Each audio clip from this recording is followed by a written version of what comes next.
Hello and welcome back to my channel. I hope you had a good start into the year 2017, and yeah, today I'm going to do the first of my civ overviews for the new Rise of the Khmer, no, Rise of the Rajas even, expansion, starting with the civilization of the Khmer. So first of all, I will go over their civ bonuses, then I will talk a little bit about their tech tree, and in the end I will talk a little bit about the strategies, the unit choices you could do, and so on and so forth. So starting with the civ bonuses, they're classified as a siege and elephant civilization. What this in fact means we'll see later here. And the first bonus is already quite interesting. It reads: no buildings required to advance to the next age or to unlock other buildings. So for example, in order to build an archery range, you don't need barracks. And in theory, you could just advance to feudal age without building a single building. Or, well, you could build a house, but you don't need to build a mill, lumber camp or something. You can just, if there's enough huntables close to your town center, you can just, well, hunt and then advance, which can bring you quite some advantage in terms of feudal time, castle time. But it also is a risk, because if you're building an archer range without building barracks, if your enemy suddenly trains cavalry units, well, you got no barracks to produce spearmen out of. So this sometimes is a double-edged sword. Next bonus is their battle elephants are 15% faster. Well, this is fairly basic. I will talk a little bit about the battle elephants later on.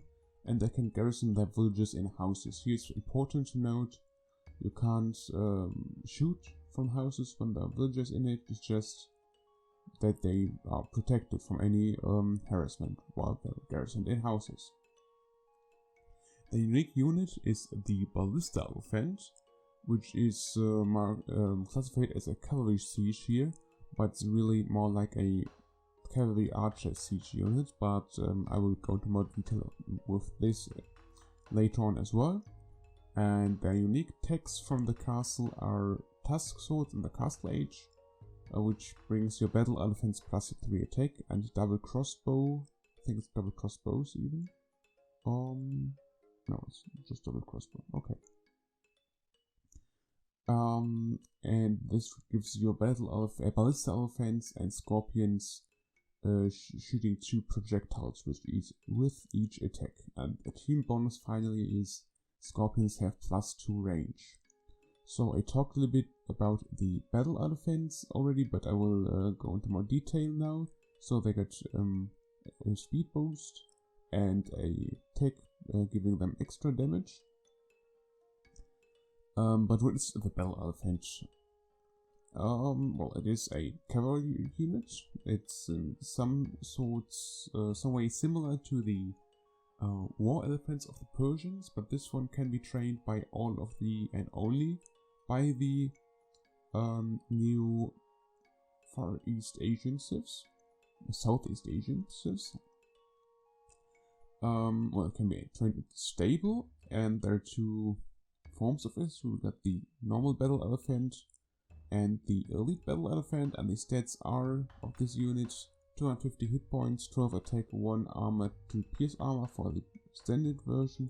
The elite version has 300 hit points, 16 attack, 1 armor, and 3 pierce armor. And of course, with melee units. They also deal area of effect damage. So this makes them quite strong at killing infantry units, and also surprisingly strong at getting rid of archers when you are not getting kited, of course. And this is where the civ bonus of 15% extra movement speed really helps them out. So now I'm starting to go over the tech trees. Now I will just start with blacksmith techs, because this is really basic. They got all the technologies except plate of mail armor. So this is the Imperial Age upgrade for infantry armor, of course. Except of this upgrade, they got all the others. So talking about infantry, they got the militia line up to 200 swordsmen, but the use of 200 swordsmen is questionable as champions are just so much stronger. Yeah, and especially if we're missing the last armor upgrade as well, you shouldn't really be using those. Then they got the spearman line up to the halberdier. And of course no eagles because those are American units. They have access to tracking and arson, but they don't have any squires, so the infantry isn't really that amazing. Although they have halberdiers, they're missing one armor and one speed upgrade, which are both things very bad. If you have infantry, you want to catch up to the enemy first and then not die while doing so, and they fail in both of these aspects, so the infantry not that great actually. Now talking about the archery range, things are looking quite different. We got crossbowmen but no arbalists. Access to elite skirmishers is there. They have heavy cav archers, hand cannoneers and Parthian tactics, but they don't have thumbring. So in Castle Age, going crossbowmen could be viable. You don't have thumbring, but except of that, you all of the other techs you could need.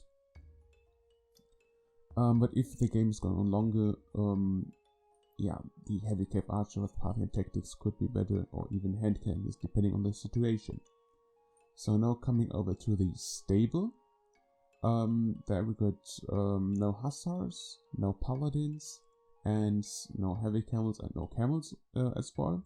But we get bloodlines as well as husbandry and battle elephant as well as the elite battle elephant.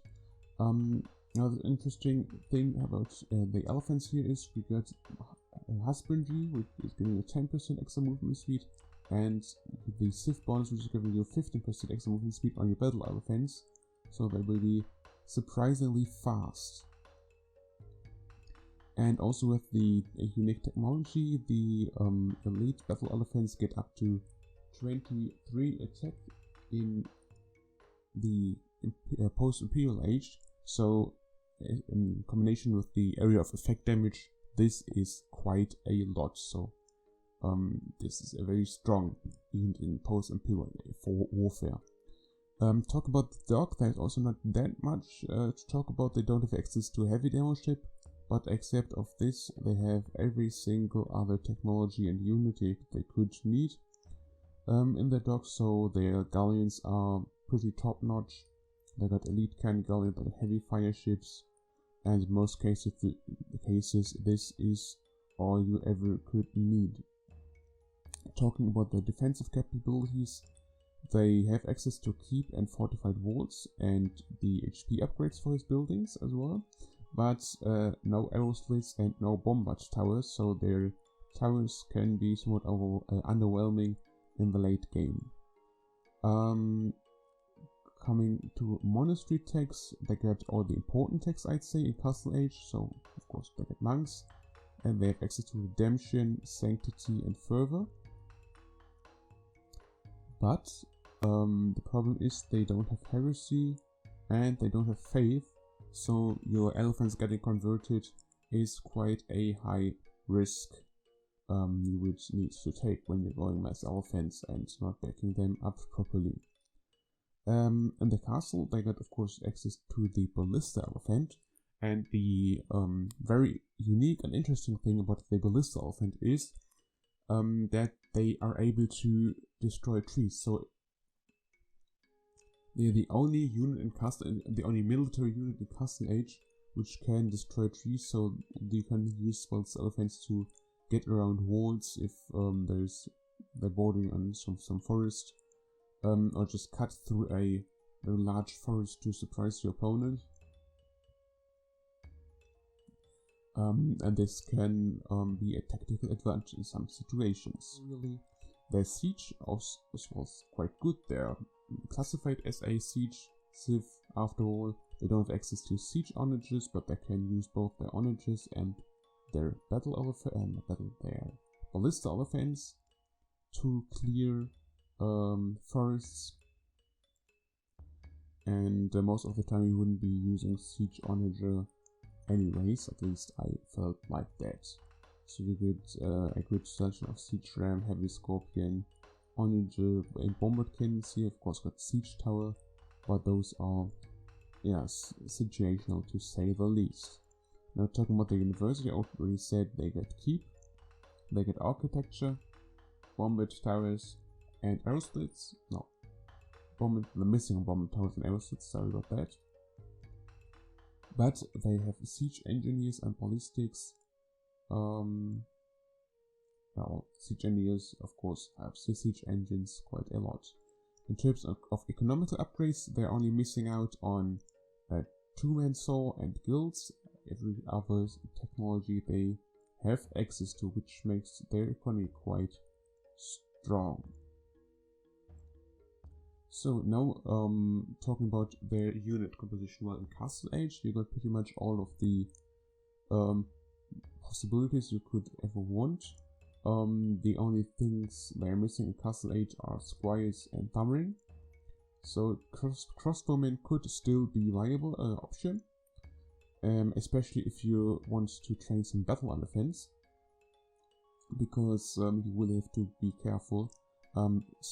Only a handful of battle elephants already can take down a fully garrisoned town center, but if you get some pikemen in the mix, or even monks, you got some serious problems. Because if you just got like 3 battle elephants and the enemy is converting 2 of those, things turned bad real quick.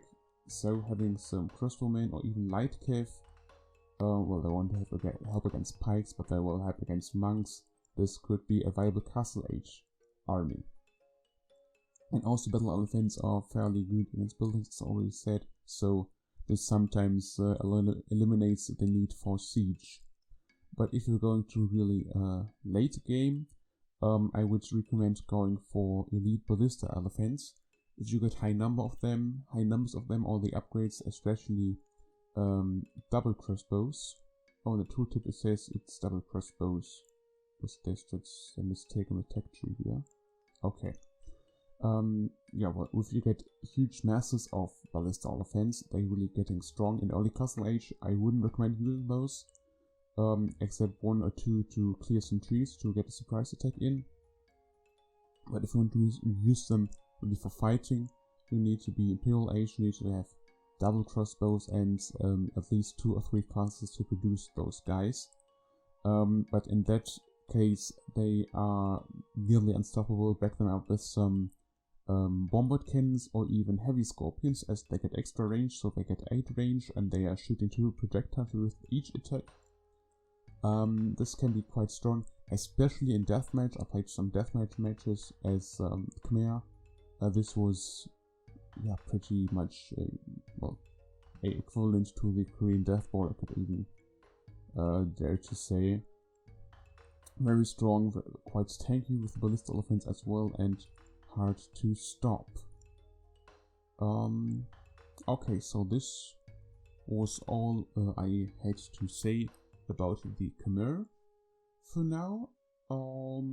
So be sure to leave a comment how you liked it, what I can still improve on. I'd like to have some feedback on this, as I already planned on doing the other civ overviews as well. But first of all, I'd like to see how you react to this kind of video. Yeah. So, well, that's it for now. Thanks for watching, and see you in the next one. This is my Alkhalim, and have a good day.